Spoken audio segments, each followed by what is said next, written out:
Welcome to Three the Hardaway, aka the three-man jail and weave, aka the best big three since LeBron, D Wade, and Boz, live on YouTube on a Monday morning, not evening, not afternoon, morning. It is Labor Day, so the gentleman said, "Let's go ahead and get this show out the way." Y'all ain't watching First Take no more anyway, so why not sit here and watch Three the Hardaway? That's what we're doing here, man. If you are here, please leave a like on the stream, comment in the live chat to join the discussion, and also subscribe to the channel. We are 9 subscribers away from that 300. So if you're rocking with us, please make sure you hit that subscribe button. Let us hit this milestone. If you don't know who I am the walking bucket providing instant offense. It's your boy Savage. Up here, we got the coach on the sidelines. Take them school on and off the court. And when I say it's really shitty, it's really shitty. Shitty, what's good? Not much, man. Labor Day, laboring. Let's make it happen. Two got to go. Got to make that money, man. Yes, sir. We also got your favorite DJs, Sample Man himself, Mr. Ted Shakir, too. What up, though? Not a doggone thing, man. How y'all gentlemen doing this early? Laborious got me working on labor. It ain't my fault. It ain't my fault. What up, world? Pulling out my headphones. Yeah, make sure y'all check out. We got the right takes on here.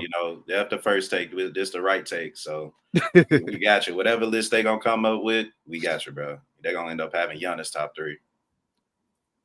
He might be top 3 here. You never know. He better not. Never know how the average is, though. All right. Savage. All right. Man, threatening to quit on the day off. Come on, Craig. Oh, man. Oh, shit. Before we get into anything, Shitty, what you had? Because Shitty talking about something with his sermon yesterday at church. So what's going on in the world of Shitty? Oh, yeah, man. Let me make sure I don't cuss on this one, but I might. So, and he's here. And so, basically at church, quickly, the sermon was just about how we as a society now just look at two minutes of like information and base our opinion based upon those 2 to 2.5 minutes, pretty much. And it got me to thinking exactly about a situation that we had on the show was about the Grizzlies not making the playoffs. And everyone was like throwing tomatoes, so to speak, right, at Tuke about his take about it, but we didn't listen to the context around everything he said. Everyone just heard, the Grizzlies won't make the playoffs. He gave you all the whys why they're not going to make the playoffs. All valid reasons, by the way. Everything was valid, but no one wanted to listen to the validity of what he said. They just went based upon the clip. And I was like, dang, that's exactly what happens. Like, that's just real life of what happens. People base what they assume off 2 minutes of stuff, but they won't go in depth with the content and stuff. So that was what I came away with yesterday. And what's funny about that shit is I don't consume that sort of content, especially right now during like political season where they say, Kamala Harris said X, Y, and Z, or Donald Trump said X, Y, and Z. I'm like, if I ain't listened to the whole thing, I'm just not gonna comment on it. Like, all right, well, cool. Because you can't. You can't really form an opinion based on 2 minutes. I need all of it. Mm-hmm. Yep. And FY, y'all have yet to pay back Tuke for all the slander that y'all did to him.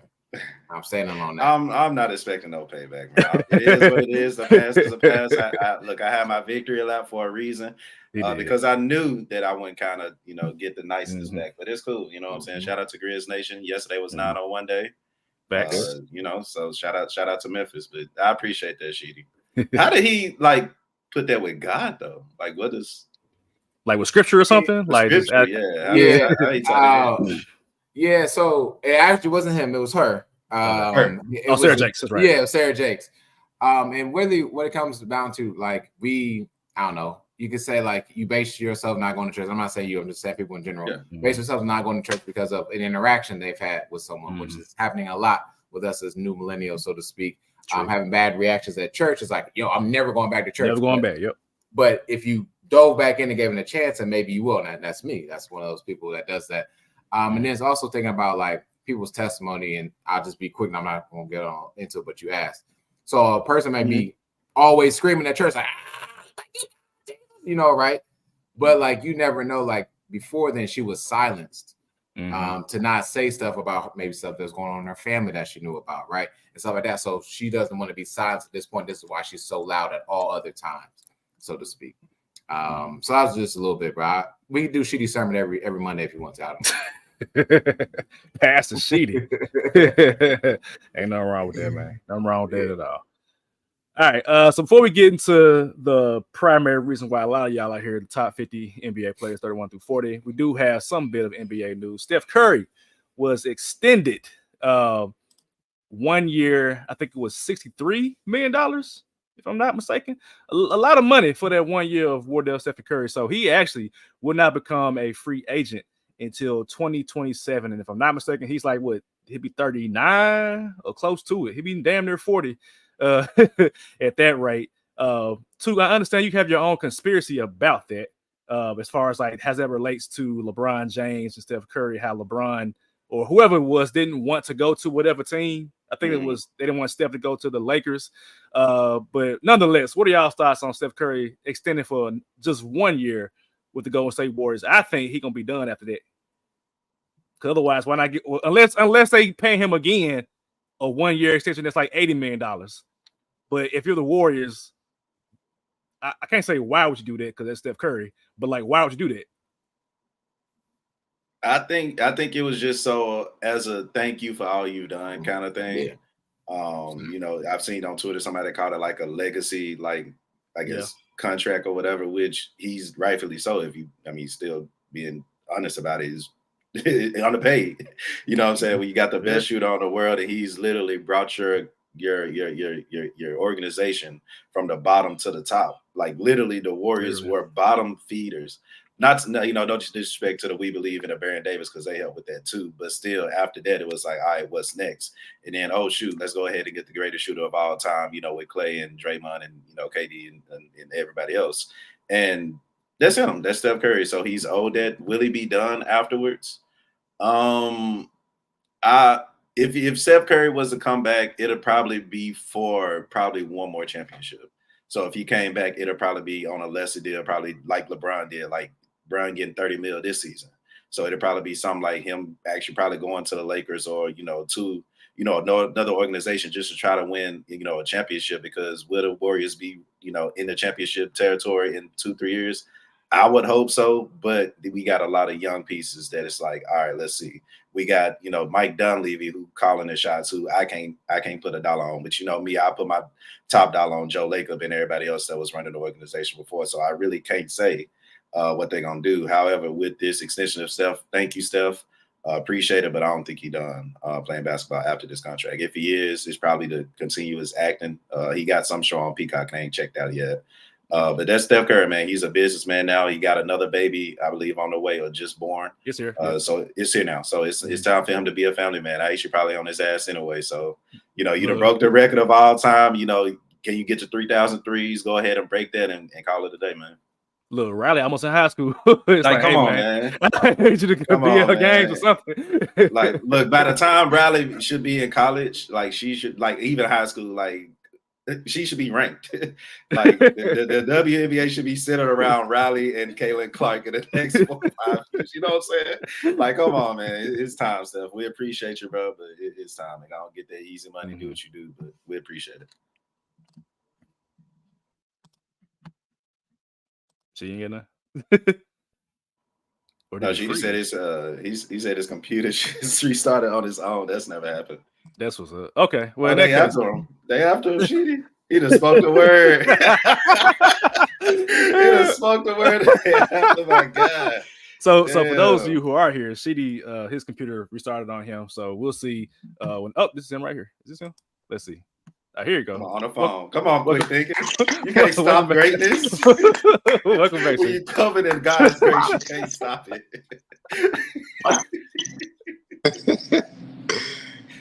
I ain't that. Sorry. What I missed? Basically, Two just gave Steph a soliloquy about him, shouting him out, basically. But you gotta go ahead. First of all, let's go ahead and give Steph his flowers. Oh God, this man. I always keep some flowers around, just in case. But nah, man. I mean, I don't think. To your point, Savage, if he does another year after that, it has to be at like 30, 35 at least, I think. But I think that's the end of it. I don't think there's any more after that. I actually forgot that the Warriors even have Buddy Hield, by the way. I don't even understand why I got Buddy Hield. But anyways, neither here nor there. I think it's a great thank you to Steph Curry for what he has done for Golden State and the organization, and that it should be it. I think that is it for them. I don't see him needing to do anything else. I think that also that closes their window. If they don't have a championship by 2027, I think for sure he's definitely done. Can't disrespect the Splash Buddies, man. Splash Buddies, whoa. Whoa. Come on, bro. Now, Buddy Hield is a great shooter, but let's hold off on splash anything. You've been tossed around for a reason. Pause. Wow. Hey, yo. I said pause. Yeah. Manly Mondays, I see. Okay. All right. Yeah, man. Steph, I see it as like this is the swan time for him. No Jeff Hardy. As far as Come like, on, man. it's almost over for him, which is crazy to say, man. Like LeBron is almost out of there.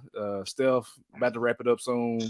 I think KD's with 37 or 36, one of them. Yeah. And I mean, he can play a couple more years, but we're seeing literally the end of these guys' careers. So it is good that Steph is getting his money in that regard. But I do recall that at some point that money it decreases for the older you get. And so that number will go down for Steph Curry, depending on, well, then again, it might be CBA related because CBA might change. Who knows? Because now players getting $40 million and being a role player. But yeah, shout out to Steph Curry, man. I have my reservations about the Warriors building a contender around an older Steph Curry. But at the same time, it is the Warriors. Strange things that happen with that organization. So I can't talk down about them too much. Unrelated to Steph Curry, we have LeBron James, speaking of old players getting paid, and he had an interview that happened, I think, at the Olympics in reference to his son and what would Bronny call him on the court. So let's play that clip really quick. Is he going to call you dad at practice in the locker room? No, we already laid that. No, he can't. We already laid that down. He cannot call me dad in the workplace. All right. Once we leave out of the practice facility and the gates close, I could be dad again. Okay. In the car, if we ride together. Okay. At home, I could be dad. No, he got to call me like 2-3 or Bron. Okay. Or, GOAT if he wants to. That's up to him. I mean, it's up to him. But it's easy for me. It's easy for me because I've been calling him Bronny for so long. Yeah. It's not like I've been calling, hey son. It's easy for me. It's gonna be the adjustment for him. But we cannot be running down the court and he'd be like, Dad, push the ball up, Dad, I'm open, Dad, come on. I'm like, no, you cannot do that. This clip led me to ask y'all a couple days ago, what would y'all want your son? If y'all play in the NBA together or NFL, whatever it is, what would you want your son to call you on the court, or what should your son call you on the court? I don't know about y'all, but my dad, he actually calls his parents by their first name. And Shitty is now joining us from the laptop. But my dad, I've never heard my dad call my granddad dad. I never heard him call my grandma mom. It's always Shirley or Howard. So I don't know what y'all parents do, but that's my parent, or that's my dad anyway. Which relates to this in that I don't know if I would want my son to call me Marcus on the court, or he might can call me Savage. He might, but in this case, what would y'all want y'all son to call y'all? She didn't know you got a son too, but and he actually responded. He said he would call you what? Bald head. Baldy. Yes, bald head, baldy. Yes, I'm like, man, it's other people that be baldy on the court. So I don't care. I'm gonna call you baldy. All right, man, forget you then. So I don't get the GOAT, nothing like that. So baldy is what I get. Wow. For me, I was listening to y'all the dad. Shoot, I don't know. We're gonna definitely have to have some kind of nickname though. Like I don't. Shit, it got to the time like me and my brother do kind of call our mom like Leisha, hey Leisha, what's up, man? See, so it's that what I'm saying. Even like my granddad, he was like, hey, call me Mike. So it was like the last years for my granddad, I was calling him Mike. Of course I call him granddad, but most times I'd be like, what up, Mike? And he responded too. So it's like I get it, I guess, but I guess for me to like understand, I'm gonna have to have a kid. Like y'all. This is more of a y'all question. Because if I see y'all hooping with y'all son and he call you Marcus, it's gonna be weird. I'm not gonna lie. So I can understand Savage, CD, I can understand Body, but we need some kind of nickname, man. We need some kind of nickname. Sharky said, "Call him P Shark. Keep it simple." Yeah. See, Sharky, we got cool last names, so we can call somebody Savage, call somebody Sharky. But he ain't calling me Marcus, bro. Like, niggas barely call me Marcus anyway. So not my son gonna call me Marcus. I ain't gonna lie, I don't see the problem with it though. Like, of the first name? Of Dad. Dad. Okay, why? Because people know you my son anyway. Or like Pops or something. Like I'm just like, cause like so for me, I imagine myself at like the YMCA who with my kid because I ain't gonna never make it to the NBA, and it's okay. Mm-hmm. I've accepted that. But it's like the YMCA, it was like my son calling me dad. It's like, shoot, my son gonna be putting up buckets. I'm gonna make sure of that. People like, oh, that's your son. He cold. Yeah, you gonna know. So, I don't know. It's something about hearing like dad on the court, like dad, or like in a professional environment with other grown men, and you yourself as my son is also a grown man, and you calling me dad. Like, I don't know. I don't know how I feel about that. Some niggas ain't got that, and it's weird for them. Some niggas ain't got that. Wow. And it's weird for them. I don't know. So now everybody turn around. My father right here. Yeah, I mean, well, your father he in the NBA. Exactly. Mine right here hooping with me. You gonna know. That's crazy. That's some crazy ass privilege, but hey, ain't no wrong with that, man. So shout out to LeBron and Bronny. The season started with a couple weeks and nepotism. Yeah, shout out nepotism. Look, I have my disagreements about the way it happened, but at this point, it is what it is. So it's still a cool thing, regardless that they playing together. So the fact that it's a conversation is a dope ass thing. Definitely. All right, now the reason why we here: the top 50 players in the NBA, numbers 31 through 40. Last week, we did 41 through 50. I'll just recap them really quick from 50 to 41. LaMelo Ball at 50, Derek White at 49, Scotty Barnes at 48, Rudy Gobert at 47, Julius Randle at 46, DeMar DeRozan at 45, Brandon Ingram at 44, Alperen Sengun at 43, Bradley Beal at 42, Kristaps Porzingis at 41. And that list that part of the list is done, so we're not going to argue no more. Hopefully, at that part of the list, so we have a new section of the list to argue for today. And so, if you weren't here last week, first of all, stop the video and go back and watch last week's episode, and review what we talked about for 41 through 50. But also, when you come back, I'm going to say this, and you should already know this because you watched last week's episode, is that we work together to make our own individual top 50, 1 through 50. We combined the numbers and we averaged out where each player was slotted on our respective lists. And then that in turn, do the math, divided by 3, made the 3 to Hardaway top 50. So just because somebody is at 32 doesn't mean that I had them there or Sheedy or Toop. So again, this is a combined list is what I would say. So that's the context that people need to have, right? There you go. There we go. There you go. Don't get mad at all of us. You can get mad at 1 or 2, but don't get mad at all of us. We don't agree. We don't agree. All right. So starting from 40 and working our way up to 31. Number 40, DeJounte Murray. 39, Desmond Bane. 38, Mikal Bridges. 37, Jalen Williams. 36, Chet Holmgren. 35, Took's favorite player, James Harden. 34, Lauri Markkanen. 33, Pascal Siakam. 32, Jaren Jackson Jr. And 31, Karl Anthony Towns. And I will paste this section of the top 50 into the chat.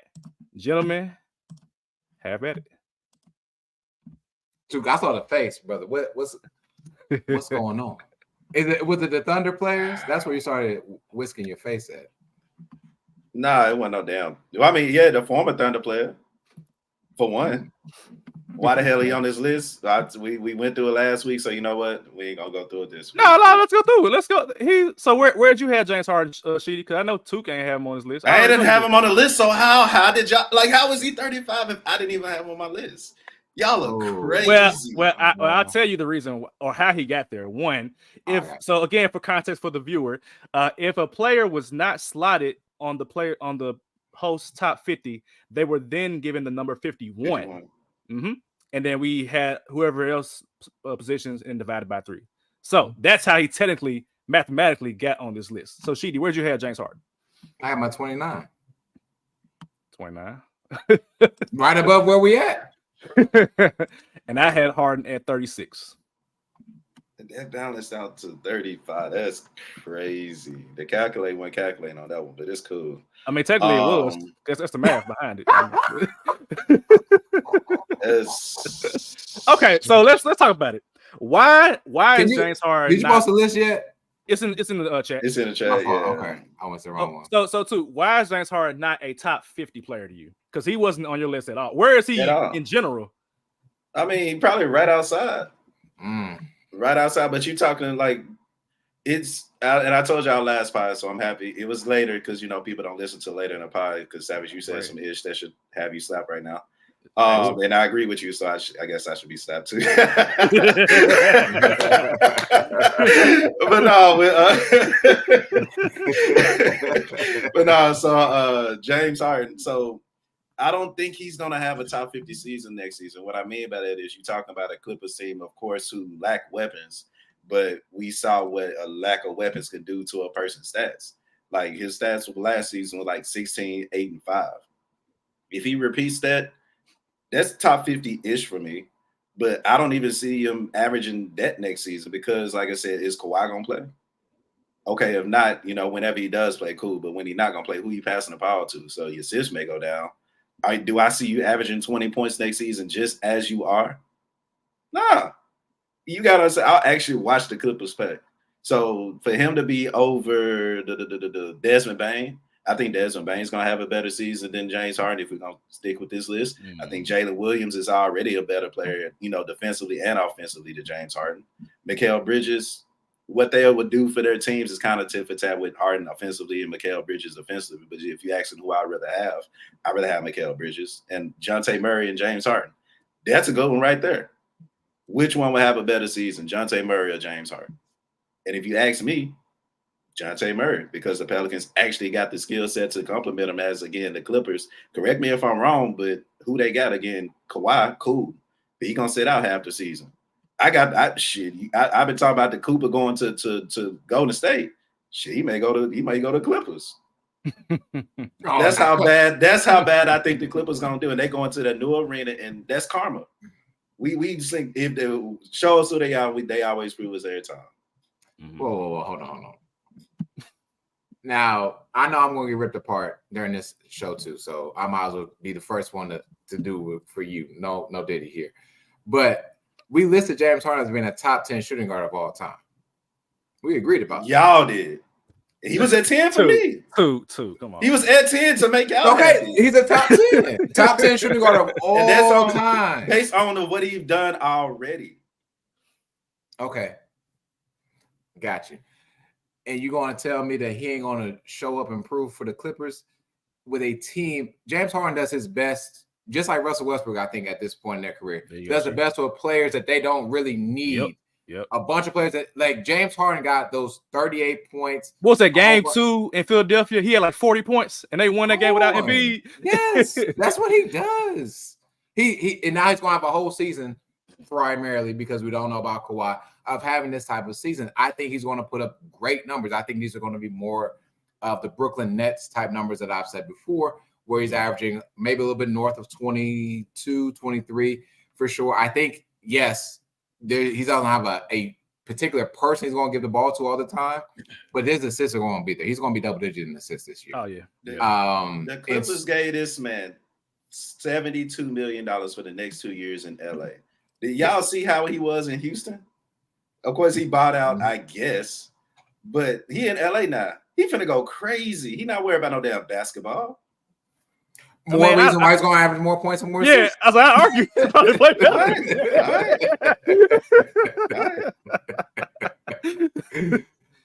Yeah, go ahead, Shea, go ahead. No, I'm just gonna say, I made a few years ago, I made the wrong decision in my head of saying I wish James Harden would have been traded to Miami, and that we didn't give up Tyler Hero and other players. If I can go back in time, I really wish I would have got James Harden instead of Tyler Hero. I'll be honest with you. Gee. And I still believe right now that James Harden is a better player than Tyler Hero. We didn't want to come off with Tyler Hero for whatever given reason, and then he fucks around and fractures everything in his body, and here we are still with him. And I think still this version of James Harden that is coming in this season is still a better version than whatever version Tyler Hero is coming, because Tyler Hero is not on anyone's top 50 list at this upcoming season. No, absolutely not. Absolutely not. Yeah, I think this is probably the perfect environment for James Harden. Now, will the Clippers be better than they were last year? No. But I still think there'll be a playoff / play-in team in some capacity. And James Harden is the number 2 option in theory. There might be days where he's number 1 because Kawhi Leonard don't play every day. And so I think in that regard, his numbers by default are going to be higher anyway. I can see 19. Y'all said the same thing about Jordan Poole.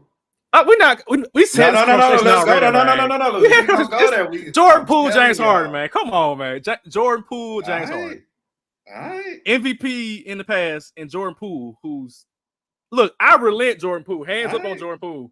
Hands up on Jordan Poole, bro. Hey, if Jordan Poole have a better season than James Harden, I'm gonna come on this podcast and call. Boy, oh my God. I almost said make a bet, but I ain't making a bet. Put some wings on it. Put some wings on it. Put some wings on it. Put some wings on it. I ain't making no bet. I ain't making no bet. I ain't doing it. I can't do that. But yeah, I cannot see James Harden and Jordan Poole being in the same sentence this season. Will Jordan Poole be better? I think he'll be a little bit better this year. Now that he has to have some reality. But James Harden, I think, will be better as well in that he doesn't have to worry about Paul George handling the ball as much when you can do it yourself, and you got Kawhi Leonard as well. So if anything, I think that having less superstars on the team will elevate James Harden a little bit more. All right. Yeah, and the exclusion of Paul George is a player that does have the ball in his hands more frequently than not. Mm-hmm. And James Harden is a player that needs the ball in his hands, and he's going to have a lot of opportunities. He's a point guard now. He's literally a point guard now. So they got to give him the ball. They got to. Do your thing, bro. Sorry, said put some wings on. Yeah, I'm here for it. I'm here for it, bro. Come back to me on that conversation. That's what I'll say. Right. It's time to marinate on it. I ain't gonna lie. I need time to marinate on it. Because last year with Jordan Poole, I was like, my God, this nigga is trash. I can't do it. I can't do it with Jordan Poole. The Wizards, oh God. All right, let's do what we did last week, man. We're gonna start from 40, work our way up. DeJounte Murray, of course, he is now a New Orleans Pelican. They still have, BI still there, Zion's there. Basically, the team they had last year is still there. They just added DeJounte Murray to the mix. And I think that, him and Trae Young have both come out and said they liked each other as like teammates, but they knew they couldn't play basketball with each other, which, hello, I said that the moment he got traded. I'm like, these are 2 point guards. What are we doing?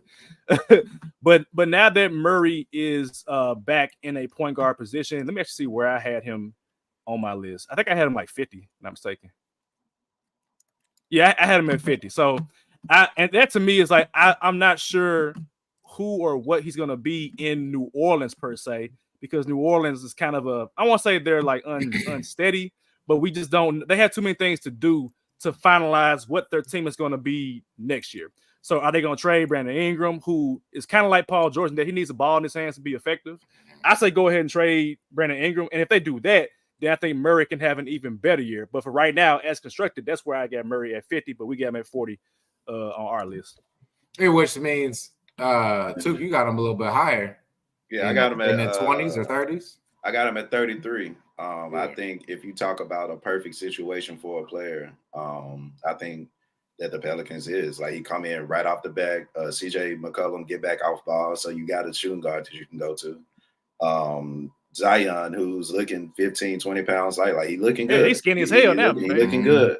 So you talk about somebody who can get the ball to Zion, especially on the fast breaks. You talk about somebody who can come in, average, 16, 8, and probably 6, you know what I'm saying? And, you know, James Harden numbers, which is crazy. But if he does it on his Pelicans team, I think that impact will be going a lot further with the Pelicans. So that's why I had him a little bit higher. Yeah, I love Murray. I have him a little bit lower, I guess. I have him at 44. But I mean, we're around the same area here. But I think also the Pelicans need to figure out their roster in totality. Murphy's, I think, a really great defender and needs more time as well. I think, didn't they get rid of JV? JV didn't sign his contract, something to that effect. Is he in Washington now? I think he's in Washington. JV in Washington now. Yeah. Oh, for whatever reason, get that bag, JV. Yeah, I guess so. So I think the other problem with the Pelicans is they have a lot of wings, and they need to think about what to do with those to better themselves. I love DeJounte though, and it's a defense. And to the point that was made as well, CJ goes back to his natural position, which is shooting guard, and not point guard, and having to do that. And who's his back? Jose Alvarado, Grand Theft. Yeah, we'll see how that works. But shout out to DeJounte Murray and the Pelicans. I think they'll be really good this season. We'll talk playoffs next year. Next year. Yeah. Yeah. Have you asked Damian how he felt about that too? He pretty much the same. He like it. Okay. Pretty much the same. I figured. Okay. At 39, we've got homegrown Desmond Bane. I had Bane at 40, actually, and I feel like he could have been higher, but I didn't put him as high because we saw him. I mean, the Grizzlies were hurt in general. I mean, I don't think anybody could give them any discredit because of. I mean, we get an injury now with Gigi, so it's like the injuries keep piling up. But living by what I always say, I've seen people get bucks on the trash team. I mean, hey, he got bucks on the trash team last year, and so, but by that way of thinking, I can't put him too high because one, like I said, the injuries you can't fault the Grizzlies for that. But two, him getting all those points didn't necessarily translate to wins for the Grizzlies. But again, those two things are pretty much married together. No wins, no players. They were playing like the backup to the backups at some point last year. I know I took students to the grain when they played San Antonio. I'm like, who is this white guy with this haircut? I don't know who this guy is. I had no idea who he was. And people were asking me, like, who is this? I have no idea, y'all. We came to have fun, eat some food, and kick it. But yeah, Desmond Bane at 40 or 39 for the entire list. That feels about right, I would say, for him, with the possibility to move up. And then even looking at who's in the mix around him. You got Mikal Bridges, you got Jalen Williams, Harden, Markkanen. Like those are like your fringe players, the players that make you into a contender or not a contender, depending on how good those players play. We seen last year with Chet and Jalen Williams provide help for SGA. Desmond Bane, and even Jaren at 32. You're in a position to help your superstar player with you being slotted in these like middle of the pack positions in the top 50. So Bane has an opportunity to move up, but we got to see him do that in an actual basketball game that matters for the Grizzlies for me. Yeah. This is where I get shot down at because I didn't have Desmond Bane on my list for top at 50. I didn't. I don't. And like this also goes back to what we were kind of discussing last pod. In my theory about this all, like I went through and got the best players on the teams or whatever, but it's hard for me to sit here and put 3 players from a non-playoff team onto a top 50 list. It's hard for me, right? And so going into this season, I thought about that and I said, okay, one of them can't be on the list, and that was Desmond Bane. He got the out. But I moved up John and Triple J. We'll get there later because I think their impact will be more their presence, continued presence, will be more impactful than what Desmond Bane will provide. We saw when Ja came back, they were like, I don't know, 75% when he was back and playing, right? Like they didn't lose games for real. And that was him and I think Triple J being like the closer, so to speak, for them defensively, and then what he's going to be able to do in Zach Edey. Well, we'll talk about that another podcast if y'all didn't catch that one about him and Edey. But I didn't have Bane on this list. Does that I'm saying he's not top 50? I guess so in this realm, but he will be impactful for them to make the playoffs. Yes, but I can see myself putting three players on a list of top 50, and this team did not make the playoffs last season. I couldn't do it. That at least tracks with your Boston Celtics theory. Then I can respect. Yeah. I can respect it. Yeah. And the players, of course, Shark knows whoever the guy was. Oh my goodness. Jack White. I was like, who's the white guy on the team? It's Jack White. Shout out Shark. He know everybody. Wow. Go ahead, too. I had Desmond Bane at 35. And he could easily be higher. I think Desmond Bane is going to have a pretty dope season, especially not being the option number one that he was last season. Because even if he was option number one, he was putting up buckets. So respect to what he was doing before the injury, for sure. But I got him at 35, so 39 not bad. But it's to not have him on the list completely, which I understand your method, Sheedy. I understand it, but I do definitely believe Desmond Bane is a top 50 player in the league because he's a top 3, top 4 shooter in the league. So I mean, they got to count for something. Ain't Buddy had a top shooter in the league? Stop. Oh my God. Yeah. But Bane does other things for Bane, yeah, exactly. I can't Bane play this defense. player. Bane get Yeah. rebounds. He developed his ball handling. All right, 38 is where Mikal Bridges is. I know a couple of years ago, people thought that he was going to be an all-star. That's me. He still might be an all-star this year. If you on New York, I said he might be. I ain't say he will be. He still might be an all-star this year. Playing with Jalen Brunson, just trade Julius Randle, get him out of here. But Mikal Bridges is at 38, which again ties to what I was saying about the role players for a competing team. I don't know how I feel about him being lower than some of these other players. I had him at 37. That's where I had him at. But I think he's better than Mikal Bridges. Yeah, I think Mikal Bridges. But why you mad about him being 38? If you got him at 37, how you mad about him being 38? You ranked the 37. No, I'm saying there are players above him that I don't agree with. Oh, so I had Jalen Williams below him. I had let me see, Bane's below him. Where did I have Chet? I had Chet like in the 40s, man. Like, come on, man. This Mikal Bridges. So the reason Mikal Bridges is so low is because I talk to him too on my list. Okay. Why is it not on your list? Like, because he played. We got into this argument last week. Make sure y'all check into our Knicks argument from last week. But he does things that several players on their team do, whether that's defense, hit the open three. He's a good slasher.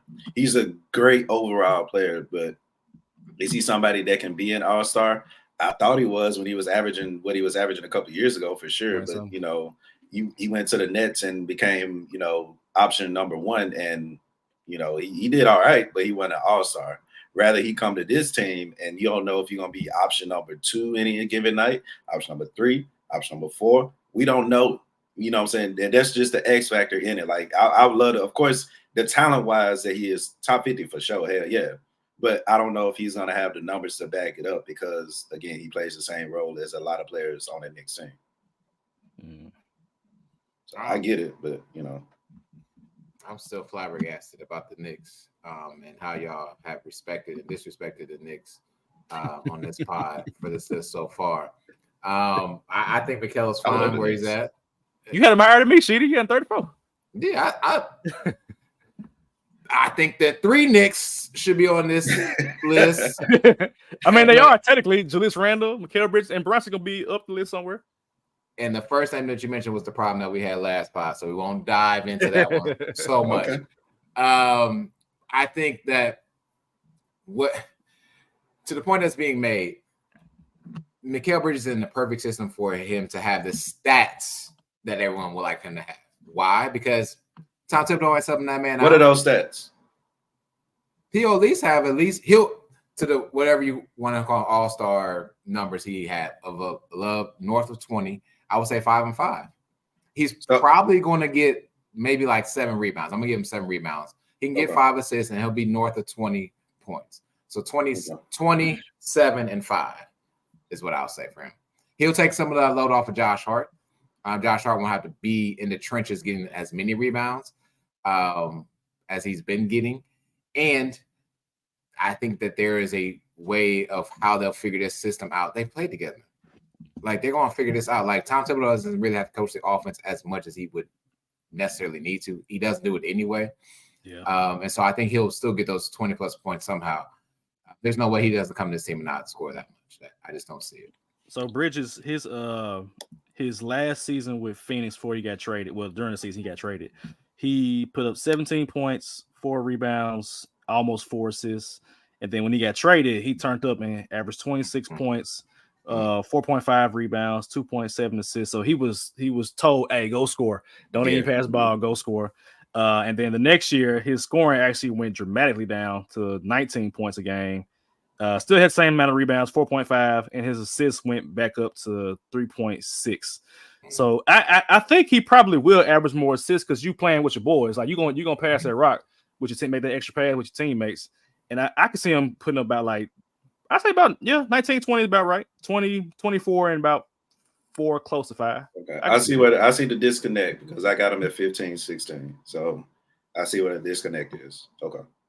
15, 16. And I also think he's going to be playing a lot, though, too. Like, these are like 40 minutes. Inflated now. stats. Inflate like a motherfucker. Mm-hmm. So really got to look at his probably, well, I can't say it's per 36, but like it's got to be some advanced stat to show like your efficiency, offensive efficiency overall compared to like if you played like 36 minutes and not 42, because he's gonna play 40 minutes a game with Tom Thibodeau. That's the Iron Man, literally. Yeah. So he averaged 20 points a game, and I told y'all the Knicks gonna win the championship anyway. I'm good. This is not about Kel Bridges hate podcast. Trust me.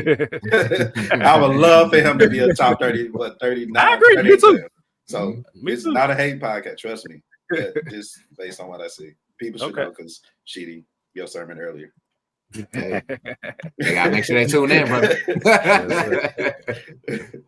All right, let's package the next two together with Chet Holmgren and Jalen Williams, the two Thunder young players who have, I mean, to be honest, they both have been elevated into like the upper echelon of like just players because people love Jalen Williams for him being a 3-and-D player. People love Chet because, I mean, he's an elite shot blocker, year one in the NBA.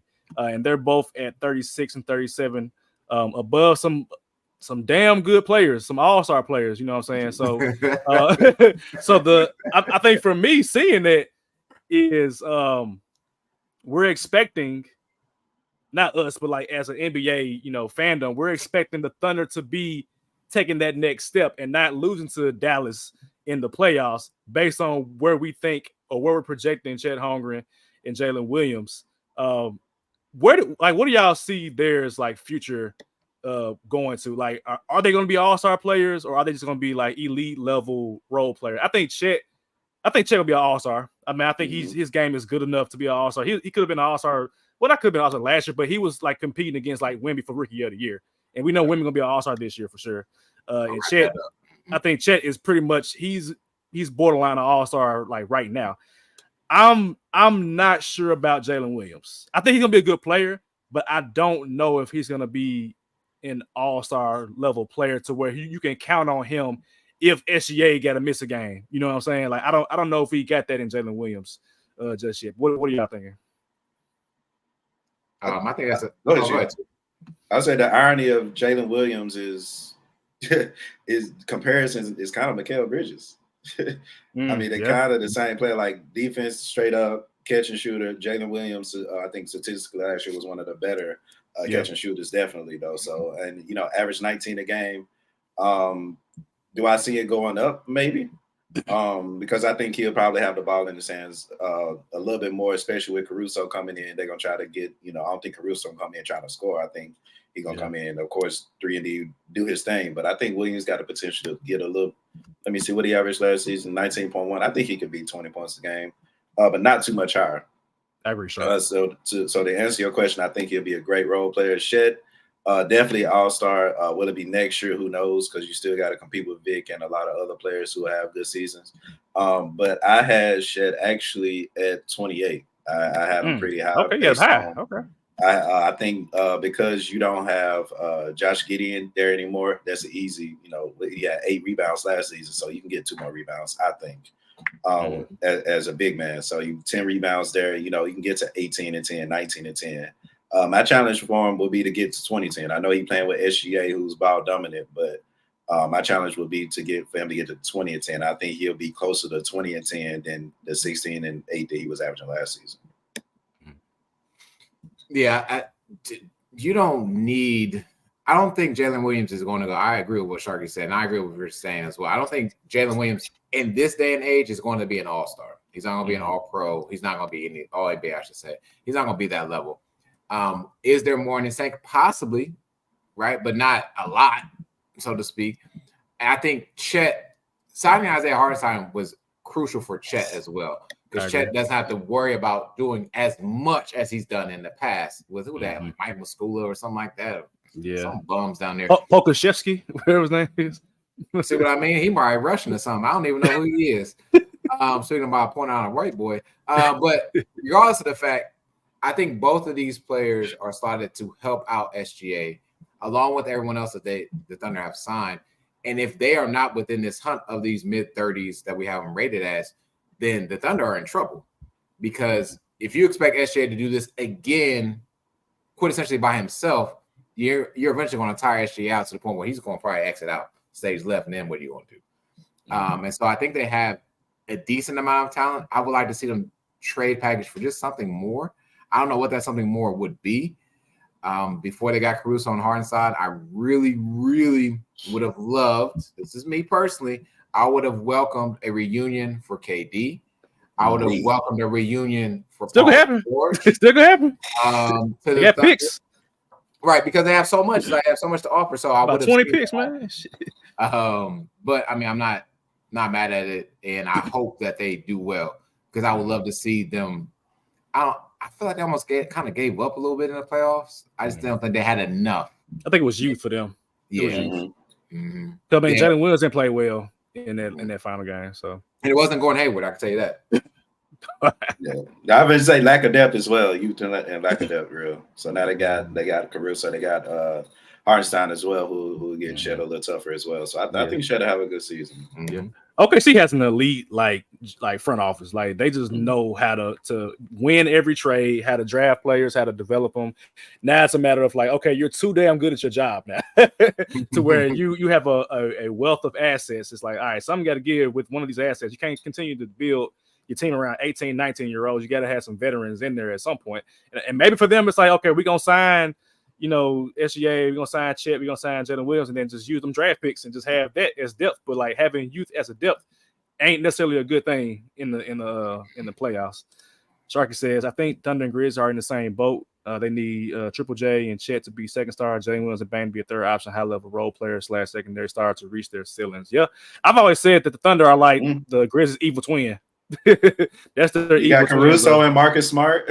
Yep, it's evil twins, bro. Idiot Hartenstein. Okay, look, it's like what Sonic 3 just came out. You got Sonic, you got Shadow. That's what it is, bro. That's literally what it is. I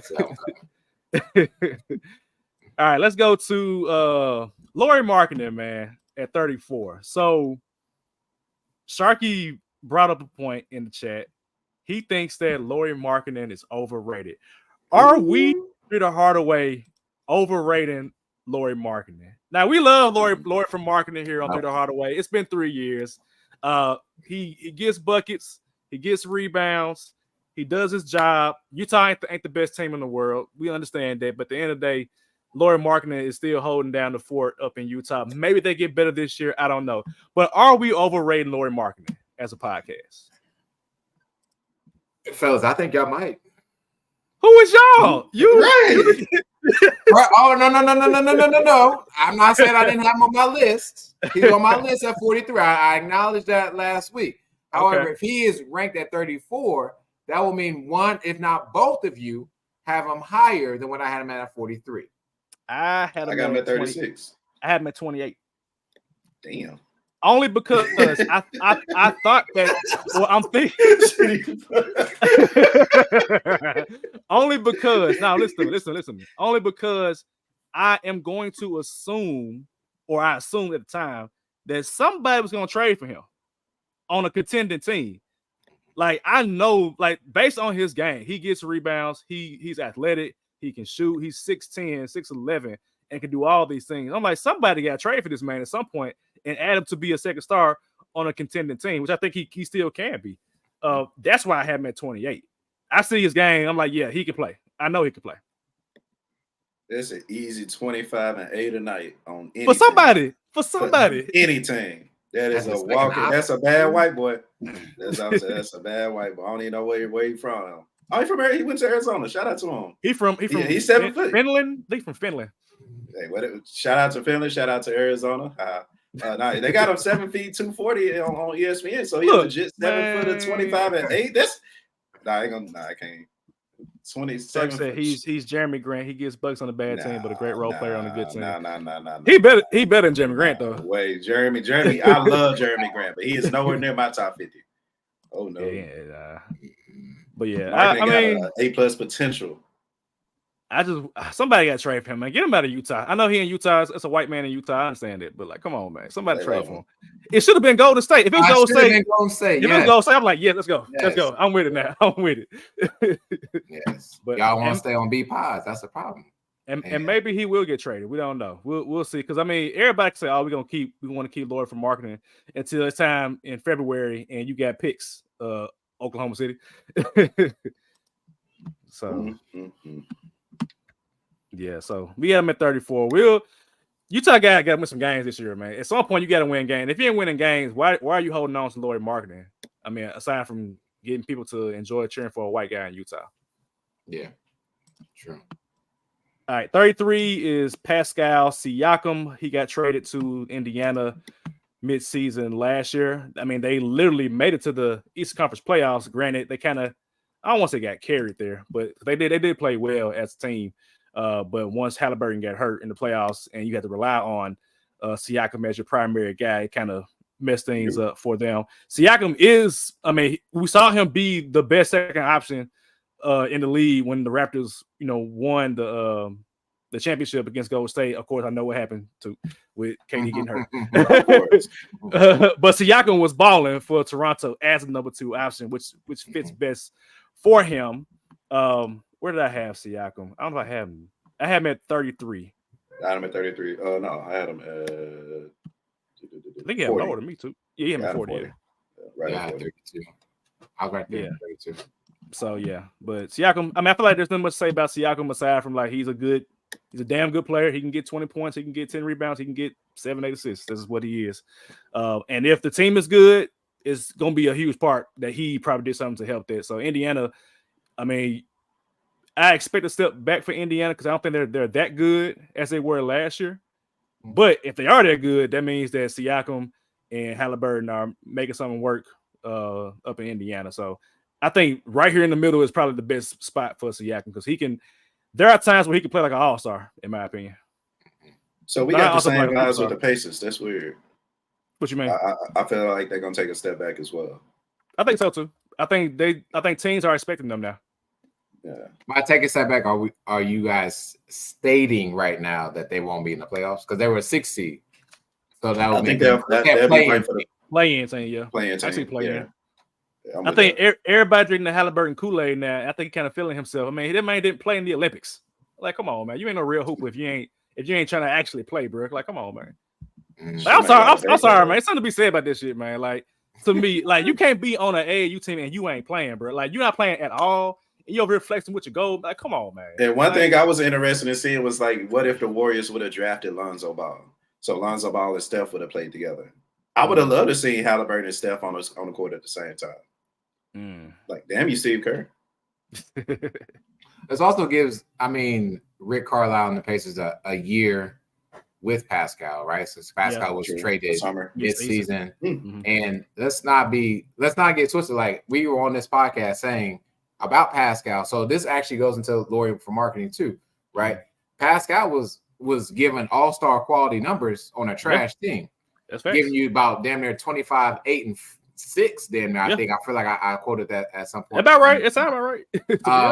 And so like he had to Loki kind of take a step back because he was carrying the damn Raptors and he got to Indianapolis and timing wasn't the best in terms of what they could do. I mean, we're all gonna look back at these playoffs of the Eastern Conference like, injuries or whatever, but I really believe in Pascal. I really wish he wouldn't have signed his extension with the Pacers, but that's neither here nor there. And at that, what is he, 6'8", 6'9"? Really great frame, but can do a lot of things and gets buckets in necessary times too. There's a lot of times in the playoffs where I watched the Pacers and they couldn't buy a bucket for anything. And you just gave it to Pascal. And Pascal was able to create his own shot, which I think is not said enough about him as well. Sorry. All right, man. I'm telling you. Okay, I'll seek him.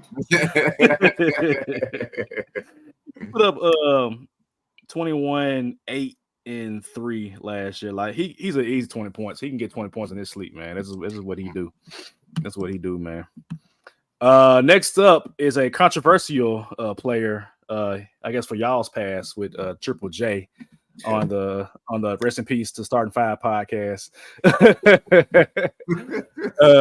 Yeah, Triple J, man. He actually he actually had a pretty good year last year. All things considered, we saw him develop offensively because he had to be the primary option with John Morant being out, and he focused less on defense because he didn't have that man in the middle to where that Jaren could, be allowed to roam the paint and get those blocks. He had a big drop off in blocks from his DPOY year, but like I said, offensively he stepped up, and the hope is that he can get back to what Jaren was when they had Steven Adams, drafting Zach Edey to be in the middle. John Morant's going to be back to free up some space. You got Bane. Really, you got your whole team back aside from GG, at least for like a couple of months. But Jaren is at 30, 32, and it's almost time for him to get paid again. His contract right now is relatively cheap because it was from the previous CBA. And so John Morant actually tweeted a response to Jaren on one day where Jaren said, I've been here since I was 18 years old. And Josh said, and you better not leave or something like that. I don't know about y'all, but that to me, that seems real smoky. That having to say that, it just seems real smoky. I'm not gonna go too much further than that. That seems real smoky. But yeah, Jaren is at 32. Thoughts about that? I got a question. Okay. I don't know where everyone's rated Triple J, so let me say where I got him. I got him a little bit higher at 27. Okay. I had Trip. Let me see. And this is my question, by the way. Okay. I had Trip at 45. At 45. Mm-hmm. Damn. Right. But y'all talking about me. So I have a question. If this was last season, would you have put Triple J, or would we have put Triple J as high as he is now? If this was us doing this last season, leading into the last season, like last off season. Yes, I probably have him in the same spot, honestly, like in the mid 40s. Yeah, that's about right. Okay.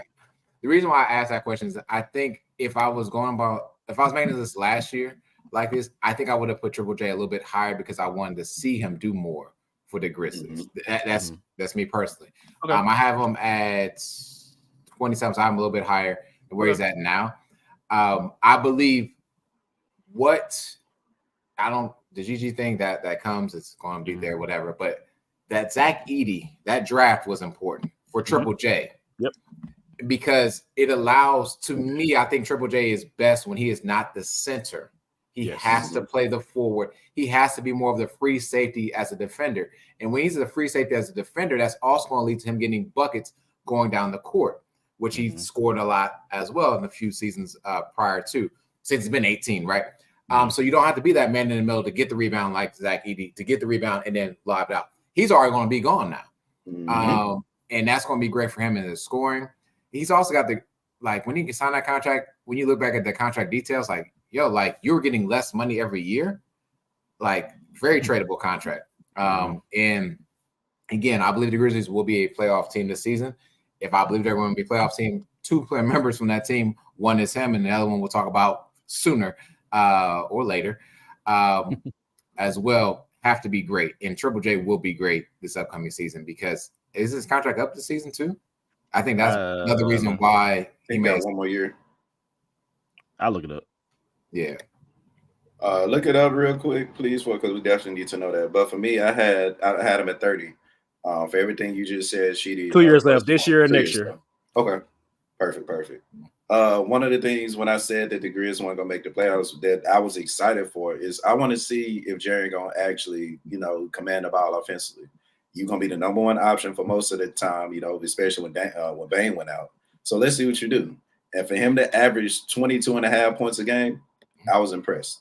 Yeah. Of course, I was on his ass with the rebounding. At this point, somebody showed Mahudi out. We got to believe him. So, I mean, he'll get the rebound, I guess. But we got somebody for that now, so he ain't got to worry about that. But as far as, like, blocking shots and again, 20 points a game, that was hella impressive to me. Because we could be on this podcast talking about how he didn't average 20 points, and then I would have been upset because, honestly, that was my goal. Like, that was my number one goal for Jaren. I think I may have said on a pod or not, but I want to see him average 20 a game to let me know that he can continue to do so. And now even though he won't be the number one option or sometimes the number two, I think the buckets that he get will be easier. Yeah. Sorry. I think I've said maybe like 3-ish years ago, maybe 4. I think that I thought that Jaren could be a player that averaged 24 and 7, 24 points, 7 rebounds. And he averaged 22.5 and like I think 5.5 rebounds. Yeah. That's close. Like that's close to it. That's like you can grab a couple more rebounds. I'll take that from Jaren. You can grab a couple more rebounds, bro. Mm-hmm. I don't think that he will average 20 points a game next season because there's too many scoring options on the court. With Ja, Bane, Smart gonna throw some shots. We know he gonna do that. And Edie gonna get his buckets too, to be honest. Edie gonna get them putbacks in the paint. I actually had Jaren below Bane, in my opinion. I think that Bane is a better player for the Grizzlies than Jaren is. Not because like individual parts of it, but more so that part of Jaren's game relies on somebody else. Which I understand because it's a team, right? You want the team to kind of work together. But I said it last podcast, I think that Zach Edey's emergence is gonna affect Jaren's numbers for better or worse. I'm not sure That's how. Fair. No, that's fair. That's fair. So because like I said, depending on how Zach Edey develops, we could be having an interesting conversation. And I'm not trying to be like a negative Nancy for the Grizz Twitter or Grizz media, but that's basketball to me. Like that's how I see basketball for the Grizz. It's like if Zach Edey is as good as advertised, bro. This is gonna have some uncomfortable conversations down the road. It's gonna have to, because if Edey put up like 25 and 12 in college, bro, and he's working out with Ja Morant, and he's shooting threes and he blocking shots. Like if he's doing what Jaren can already do, of course I want them to be together and I want it to work out, obviously. But at the end of the day, it's a business. And you got to follow where the money is. You know what I'm saying? And to Sharky's point, they gave him that contract depreciating because of his health. And he's been healthy, since then. Who's to say an injury won't happen next year or the year after? You know what I'm saying? And he might change his diet and change how he lives his life. That's great. And that's why I had him so low, because I'm still unsure about where his game is going to go, on top of the fact of who the Grizzlies drafted. If Jaren could play center, there's no need to draft Zach Edey. You know what I'm saying? Right. And in the modern NBA, this guy right here is going to be playing 4 at some point. If he develops how we want J.G. Jackson to develop, you know what I'm saying? So, this is a good problem to have. This is the same problem that OKC has in terms of like you got too many great players on one team. And of course, it sounds negative to be thinking too forward thinking about the future as it relates to your players, but I don't think that the Grizzlies are going to win a championship next year.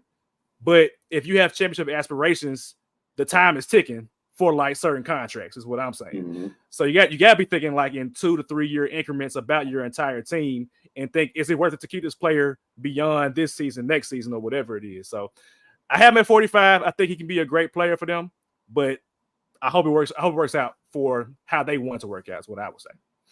Like, and then as we go to the next player, in my head, I'm thinking like Taylor Jenkins, you got to be on crack, bro, because you have 2 post players, 2 legitimate 7-footers that can actually stretch the floor and pick and roll at the same time. Like, you should be throwing double screens for Ja. You should be throwing the horn sets for Ja. Man, come on. You should be doing so much. Come on, coach. Bring him up, man. And then all of that does, ladies and gentlemen, all that does is also, and this is me not thinking all the way, frees up Desmond Bane as well. Yep. Because if all this attention is going for these double picks, who left? Desmond Bain. Mm-hmm. And now you got Edie on them double picks. You ain't run through Edie, bro. That's a big ass boy, man. No, sir. All right, man. We'll see. Yeah. They need to study that tape of. I'm sorry. I mean, wait. The Monty Williams double screen with Phoenix needs to be studied for the Grizzlies. And that I don't want to call it a championship year because they lost 4 straight games to the Bucks. But when they went to the finals and they had that double screen working with Chris Paul, that's what they need to do. But bring a little bit closer to the paint. Yeah. So as Ferris said, GG also could be better as 3, and we have 5 top 50 starters like the Boston Celtics had in the last 2 years. I mean, we'll see. Here we go. Get well soon, GG. Get well soon is what I'll say. All right, and the last person on the list is Karl Anthony Towns at 31. I don't remember what I had Cat at. Where I had Cat? I had 39. I had Cat at 30. Me too. Okay, cool. Interesting. Okay, that's Cat. How do y'all feel about Cat? I don't know. Like, what do you say next? Like, with Cat is. So Cat is. My problem with Cat is he's a shooting guard in a power forward body, right? But the thing about Cat is he can shoot. Like to Tuke's point, he's the greatest shooting big man ever. Like, whatever. But is he gonna? I mean, he fits with Ant because he's said, okay, I'll be the second option. That's what he said essentially in press conferences, and that's how it works. But we've seen Cat shoot them out of playoff games, bro. Like, why your big ass at the hash when you can go to the post and go to work? Y'all got 2 bad big man in theory. Rudy Gobert gets played off. No, they ain't too bad because they top 50. I mean, they are, but one top 30. Like, come on, no. They are, but they aren't. No. I don't know what to do with my hands at this point because I have both of them lower than y'all. So I'm. What you had Gobert? Was Gobert not on your list? No, he was not on my list. Yeah. Look, it ain't too many great players in the NBA. Let's be real now. It ain't like they all like superstars. So you got some role players. He's a role player, but the role player don't fit the role of the team. He don't fit with the superstar. Ant-Man don't need soft big man. He need like Jay McDaniels. He needs these other players on the team that are like dogs with him. He don't need cats, as CD would say. Yeah. Cat dog. So in another team, it will fit. Like he might fit with Golden State. That might be the case for Cat. I've been asking for him. But he ain't on your list though. Oh, he low on your list. But you don't want me to say. He's lower on my list because like what he averaged last season? 22 and 8. So do I expect him to average that next season? Hopefully. But I also expect Ant-Man to take his next step. Ant-Man averaged 23, 24 a game.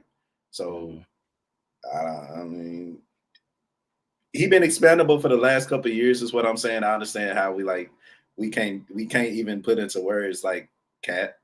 But I mean, he's a good player. But like you say, he's a shooting guard in a 7-foot body. Like he'll get a block here now and then. But I'm with you. Like if you ask me who in for the future, so y'all rather take Gobert than Karl Anthony Towns with this team? Okay. With this team, yes, I'd rather have Gobert. But with 18, you had the choice of picking. Just with 18, I'll pick Cat. You pick Cat. Okay. Cheaty, you laughing? Yeah, because I don't know, man. That's interesting. No, I mean, I will keep. I mean, I purposely have Cat over Gobert. So if the scenario, whatever the scenario may be, I'm going to say Cat is better than Gobert. Okay. I mean, he's an amazing shooter. Like, don't get me wrong. I said what I said for a reason. He'll pull it. I think also played better defense also on our number 1 ranked player of all time. Well, of all time, we're going into this next season too. Better than Rudy Gobert did. That's crazy to think about. So that's why I would say I would stick. Your question was, am I going to take Cat or Rudy on this team? I'm going to say Cat. In any team, actually. On this team? Oh, Minnesota. Mm-hmm. Spread the flow. Put Nasri at 5. If even. I'm with him. I'm with Sheedy. Like Rudy Gobert Get his ass off the court. They just need 5 first-round picks again. For that. Oh my God, that's crazy. Hold on, what's Gobert's contract, bro? When he done? Because I'm trying to see. I want to know what happens once his contract's over with. Once it's over with, like what happens with Rudy Gobert? Because I mean, I feel like he's still gonna be able to play once the contract is over with. Ben Wallace, but who gonna pick him up? No disrespect, man, like that. It's a Hall of Famer, but both gonna be Hall of It's Famers. What are we talking here? It's the same thing. They're both gonna be Hall of Famers. He got a player option for $46 million in the 25-26 season. Oh, he up in that. He up in this shit. He up in this shit. 45 M's, yeah, gonna up in, buddy. Yeah, real quick. He take long at all to figure that out. So he'll be a free agent when he's 34 years old. He still got time to technically play. I just want to see where the money gonna go, where he gonna go. Because he ain't gonna be in Minnesota. I can't see that. I can't see his contract is up. It's over with. Nah. Especially depending on how next year goes. So yeah, let them not make the Western Conference Finals next year. After he signs that player option, that might be the tradable option as well. Tradable 45 M's. I might want to take it. Ooh, somebody that's lacking what they think in a post is going to get that. So what I'm hearing is that he shouldn't be on another top 50 list that we do. I mean, based on where. So here's the thing. With here's how I do my top 50. It's not just about you as a physical player. I mean, that plays a big part of it, obviously, but it's also where you are. You know what I'm saying? Like where are you? Like in the NBA? Like Brad Beal to me wasn't top 50 for me. I think honestly ever, because I'm like, in Washington he just got buckets. In Phoenix he can't do anything productive for the team because you got Booker who plays your position and you got KD. So I'm just like, Bradley Beal, he's not a top 50 player for me. He's Lou Will. Lou Will ain't top 50. So now if Gobert is in a position where he's able to play all those minutes, be a defensive anchor, which I mean he provides Minnesota with the number 1 defense in the league. He's a big part of that, along with Jay McDaniels. That's just what it is. I can't refute that. He's a top 50 player based on where he is and based on the impact he provides. Now, when you lock him in a 7-game series, that's a problem. Right. So he ain't an all-time player, but he's an all-star player. That's unfortunately so. So speaking of top 50, I got 2 players on my list in my 40 through 31 that I'm not sure if it's on y'all list. I just want y'all to let me know if they are. Y'all don't have to give me their numbers. Okay. Because like 40 through 31, that's real specific. So it's like now we get into the top tier players. Okay. Well, it should be top tier. Franz Wagner, is he on y'all list? No. Cheating. Okay. And Trae Young. He is. He's yeah. Just say yes. Just say okay. Yeah. Okay. Yeah, he's somewhere. Okay. Those are 2 within my 31 and 40 that one is. And we talked about LaMelo Ball last week too. Yeah. So Franz Wagner, he ain't gonna be there, but I gotta see. Like I like Franz Wagner. I'm curious to see what's gonna happen with as they get older. Him and Paolo get older in terms of like y'all been playing together for a couple years now. At what point does it become? I don't want to say a problem, but decisions had to be made. You think so? They're both 16. Yeah, well, I don't think so, but I'm considering it. Is what I'm saying. Because I see Magic fans. Some Magic fans don't like Paolo, and they prefer Franz over Paolo. But Paolo is obviously a better player than Franz Wagner. Let's be real. Racism. But it might be. I don't know. But I mean, I'm not mad you putting Franz on your list because Franz is a bucket. Yeah. Let's be real. Franz is a hell of a bucket. I need Franz to work on his left hand though, because he's missing left hand layups. I need him to work on that. But no OG though. Neither one of y'all had OG on the list. Nah, he like 7th on his team, man. Exactly. Everything I just said about the Mikal Bridges, I can say less about OG. Yeah, he's 7th on the team, bro. Like, look at the pecking order, bro. Look at the pecking order for the Knicks. Is Brunson? If Randall's still there, it's Randall. Thank you. Mikal Bridges. Probably Josh Hart somewhere. Some night. Dante.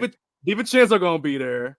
Who else on the team? Man, let me go to the roster right now. I go to the roster. Let me find the roster. As you're doing that, OG Julius Randle was the reason why they did so well in their playoff seeding.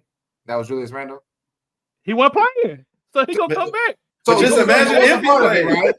Just imagine if he played. If he played. Oh, That's they my thing. wouldn't have made it out as far. They would have made it Crazy. as far as they made it You this year. cra- Was as far as they would have made it with Julius Randle. Here's the roster, bro. All right, so Mikal Bridges is gonna be up there above OG.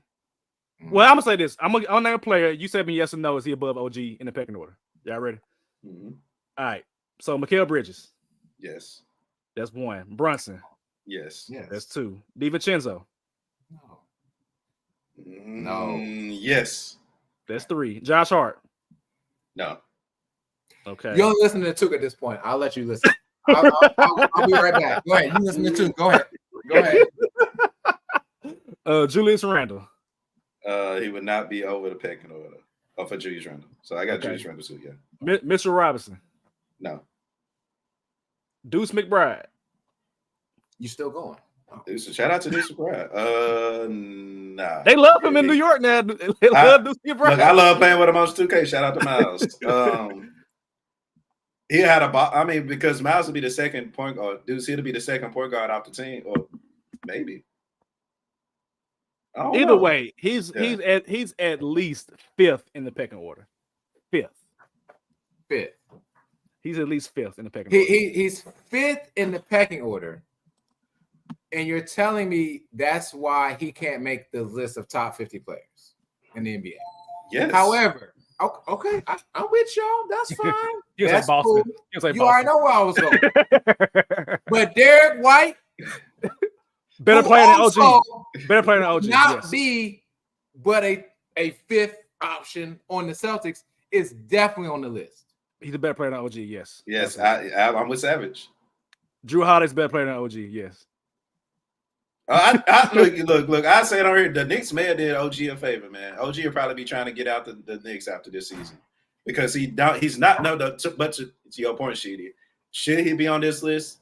Maybe, because he's not gonna have the impact on the ball that he's gonna expect because he is gonna be the fifth option, sometimes sixth option.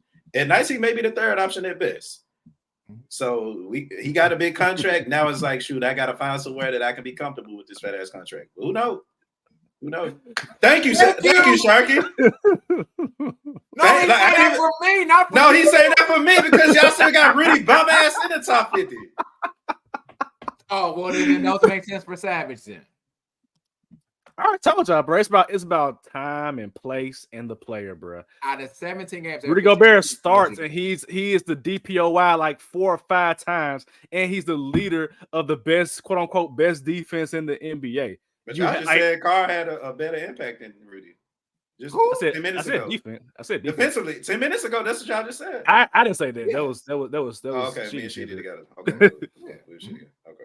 So OG, I mean, hey, prove me wrong, OG, but I see the pecking order, bro. Like they added Mikal Bridges. If Mikal Bridges wasn't added to the mix, then OG will probably take Mikal Bridges' place, or at least it'd be some shuffling. For going y'all, on. I mean, for y'all. Now, Savage, here you go on this. What I do? What? Here. Talk to me. They added Mikal Bridges to get rid of Julius Randle. No, maybe I don't know. It ain't they do two different things. They do two different things, but tomato, whatever. They don't need them. Big Randall, I got your back, dog. Top 50. If that like what was the reason for trading for Mikal Bridges when you already had a player who plays the exact same Nova Knicks? Exactly, which is the pecking order. Exactly. Like, I'm with you, Savage. I agree. There's no Randall. If it's Nova Knicks, then where's Randall? Randall gonna play. He gonna start. We just did last episode. We did this last week. Don't do this again. Don't do this again. OG is not starting, bro. They are starting the Villanova Wildcats. It's a Wildcat starting 5 with Julius Randle. So OG at $200 million. OG's a Hoosier. He ain't starting, bro. At $200 million plus coming off the bench this season. Yes. I'll put some wings on that. Put some rings. Put some wings on some extra fries and sauce on the side. He probably won't be the first one off the bench. Sheesh. Oh, you got Franklin Saint on speed dial.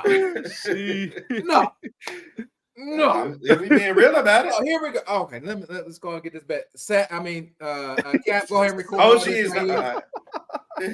What I want to make this bet. I gotta go, man. It's 9:30 on I'm saying like we still go because of y'all niggas. This is y'all niggas. 41 plus games. OG will start. That's more than half the season. I'll take wings on that. Okay, there we go. He will not start 41 games half the season. He will start. Got it. I need my wings by All-Star break. Bet. Look, you probably gonna buy mine for All-Star weekend. Damn. Look, wait a minute. I'm gonna be chilling. Thank you, Sheedy. What you talking about? I ain't never want to watch easy bet. Thank you. Leave I'm about to watch the Knicks. Look, I'm out of order something for the day end tomorrow. Okay, I'm sorry. You're right. We passed time. I apologize. That's cool, bro. It's cool. It ain't my fault this time, gentlemen. I'm gonna stand for OG.